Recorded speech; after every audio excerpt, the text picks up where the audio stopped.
En la antigüedad, el reino de Israel, cuando su poder era más fuerte, fue durante David y Salomón. Porque, en ese tiempo ellos sirvieron a Dios con todo su corazón. Entonces, ¿cuándo nosotros serviremos a Dios con todo el corazón?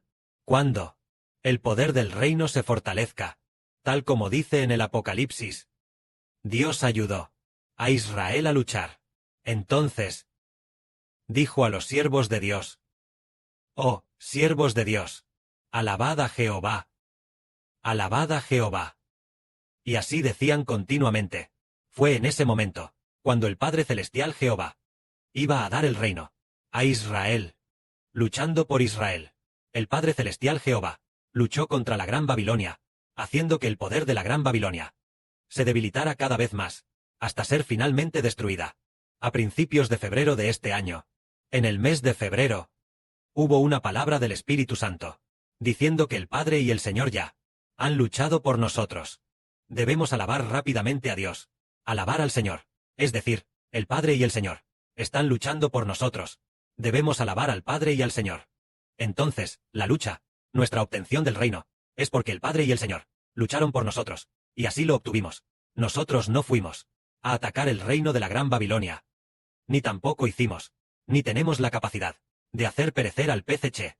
Este poder y autoridad provienen todos del Señor, del Padre Celestial. El Padre y el Señor nos están diciendo que nosotros, en esta era de turbulencia mundial, en esta misma era, que es una era de gran turbulencia e inestabilidad mundial, que se acerca rápidamente. Entonces, en esta era, ¿qué debemos hacer?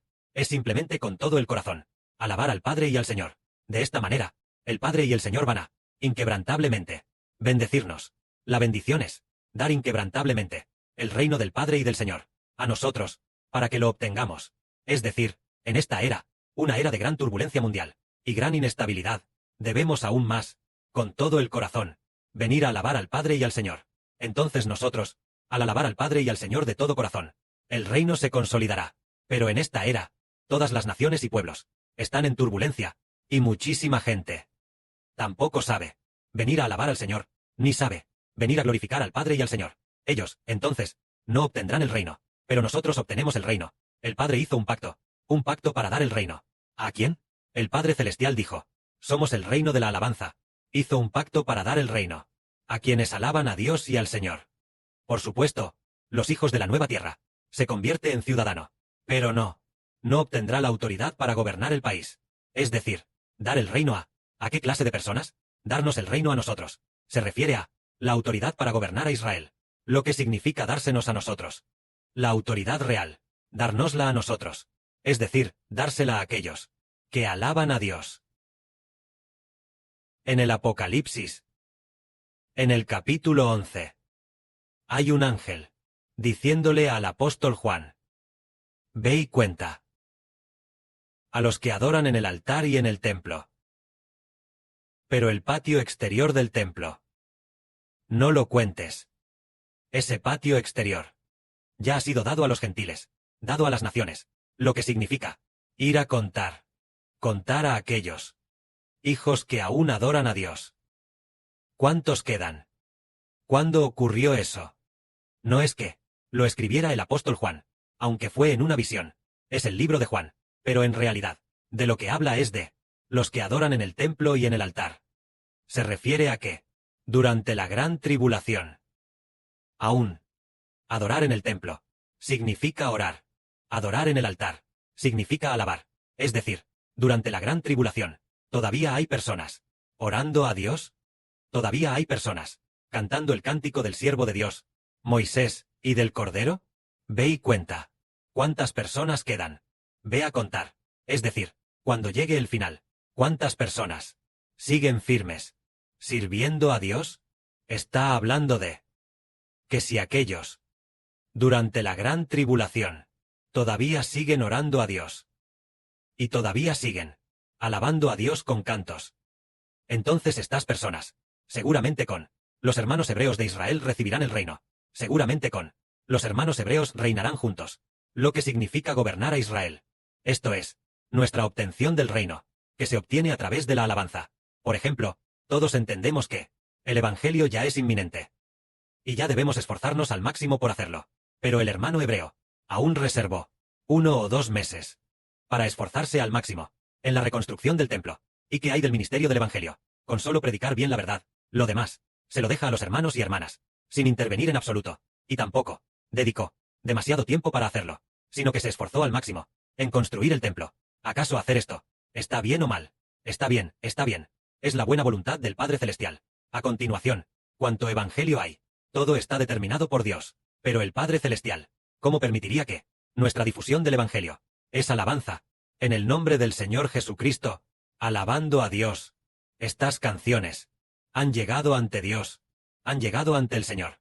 El Señor dijo, ellos ya han proclamado mi nombre, y el Padre también me ha dado el reino, la autoridad de gobernar sobre el mundo. Me ha dado esta autoridad. Voy a establecer el reino para mi hijo Israel. Él ya ha proclamado mi nombre. Él ya me ha temido, y también me ha amado. En sus canciones, el 70% son para proclamar el nombre del Señor Jesucristo, y el otro 30%, aunque no lo proclama directamente, en su mayoría, contienen el nombre del Señor Jesucristo, o las palabras del Señor mismo. Entonces el Señor le dijo al Padre Celestial, ellos ya me han amado, ya han guardado mi pacto. El pacto de Dios es el nombre de Jesucristo. El pacto de Dios es el nombre del Señor Jesucristo, el nombre del Señor Jesús, lo hemos proclamado. Entonces el Espíritu de Dios entra en nosotros, el reino de Dios, que nos da la autoridad real. Este gran poder y autoridad, también por el nombre de Jesucristo, entra en nosotros. Y el Señor dijo, ellos ya han proclamado mi nombre, les haré heredar mi reino. Voy a arrebatar el reino de Satanás y quitarlo, para dárselo a Israel y a los hijos de Israel. Así es como entendemos que establecer el reino es construir en el nombre de Jesucristo, proclamar el nombre de Jesucristo, alabar al Padre Celestial, alabar al Señor, y proclamar el nombre de Jesucristo, de dar el reino a Israel. Estos contenidos, cantamos estos contenidos, y obtenemos el reino. Esto es lo que entendemos cada vez más, que así es como se obtiene el reino. Al igual que el reino de David, Dios hizo un pacto para que su reino durara para siempre, para que su trono permaneciera para siempre. Fue porque David estableció el templo del Antiguo Testamento. Ahora el David del Nuevo Testamento, el hermano Heber obtiene el nombre de Cristo el Señor. El David del Nuevo Testamento es precisamente porque construyó las canciones. Entonces debemos recordar el antiguo reino de Israel. ¿Por qué razón fue destruido el reino? ¿Por qué razón fue la destrucción del reino? Se debió a una sola razón. Nadie vino a servir a Dios. Es decir, nadie vino a ofrecer el sacrificio de la mañana y de la tarde. El sacrificio del día, tampoco nadie lo ofreció. El candelero de oro, tampoco nadie lo encendió. Y en el altar de oro tampoco había nadie. Quemar el incienso fragante para Dios. Entonces, el día de la expiación, tampoco había nadie, ni sumo sacerdote, para hacer expiación por Israel. Entonces, los habituales sacrificios diarios de la mañana y de la tarde, ya nadie los ofrecía. El día de reposo y estas cosas fueron abolidos, al igual que los descendientes de David. Por ejemplo, un descendiente de David. Hubo un descendiente llamado Manasés, que reinó durante lo que parece ser más de 50 años o tal vez 60, reinando por más de 50 años. Este rey Manasés, continuamente, durante décadas, no permitió que la gente ofreciera sacrificios a Dios. Abolió los altares de sacrificio a Dios. Abolió el altar de oro. Cerró las puertas del templo. Durante décadas, nadie sirvió a Dios. Así que el poder de la nación se debilitó enormemente. Después, por supuesto, los otros monarcas fueron casi iguales. También consecutivamente, varios monarcas, descendientes de David, que reinaron, fueron casi iguales. E incluso llegaron a los altares de dioses extranjeros. El altar de los dioses de Aram. Llevarlos al templo, para ofrecer sacrificios a dioses extranjeros. Sacrificando a Aram, al dios de los arameos, y también sacrificando a dioses de otras naciones. Llevaron los altares de dioses extranjeros, e incluso los ídolos de otras naciones, al interior del templo, para adorarlos. Entonces, Jehová Dios juró en su ira destruir el templo de Dios. Dios se enfureció y destruyó su templo, y también destruyó las murallas de Jerusalén. Quemó Jerusalén, permitiendo que los babilonios hicieran esto. Así, los descendientes de David perdieron su reino desde entonces. el reino dejó de existir, porque el arca del pacto fue capturada. El templo fue destruido. Sin templo, no hay reino. Y el arca del pacto tenía 2 tablas del pacto dentro. El hermano Heber es como el arca del pacto. Las 2 tablas del pacto son el Padre Celestial y el Espíritu del Señor. Y los hermanos y hermanas son como el templo. Nos enfocamos en edificar el reino. Sección de alabanza. Y servimos con devoción. Entonces el reino será firme, así como en los tiempos antiguos de David de Israel, y a principios del reinado de Salomón. Pero si nadie alaba a Dios, entre los hijos guiados por el hermano Heber, si nadie ora a Dios, y nadie alaba a Dios, y nadie se une para formar turnos, para adorar a Dios, entonces, si es así, el reino no se obtendrá. Pero el hermano Heber, la prosperidad de la nación, ¿a qué se debe? Tal como hace poco, el Padre Celestial dijo, el de Heber, en el futuro, el en Heber, significa prosperidad y florecimiento. ¿Por qué prospera? Porque el hermano Heber se esfuerza al máximo para construir la alabanza, para construir el reino de Dios, es decir, construir el templo de Dios. ¿Qué toma Jehová por su reino? Jehová toma sus canciones de alabanza por reino, toma su santo templo por reino. Entonces, Heber de Israel, ¿a quién toma por reino? Toma a toda Jerusalén, obteniendo el reino de los cielos, obteniendo a toda la humanidad como su pueblo, como sus ciudadanos. Entonces, obteniendo la Jerusalén celestial, como la capital del reino. Pero el Padre Celestial toma el templo como su reino. Toma la alabanza como su reino. Es maravilloso. El hermano Heber obtiene el reino, y el Padre Celestial obtiene el reino.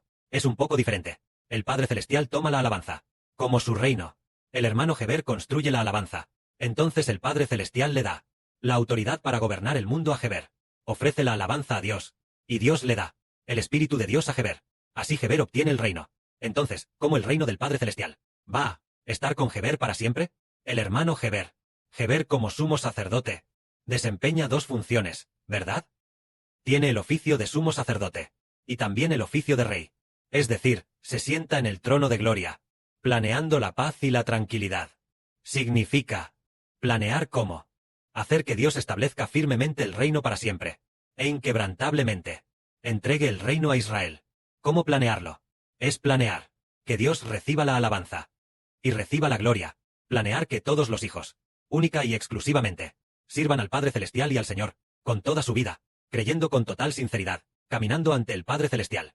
Con este tipo de planes, el reino se fortalecerá.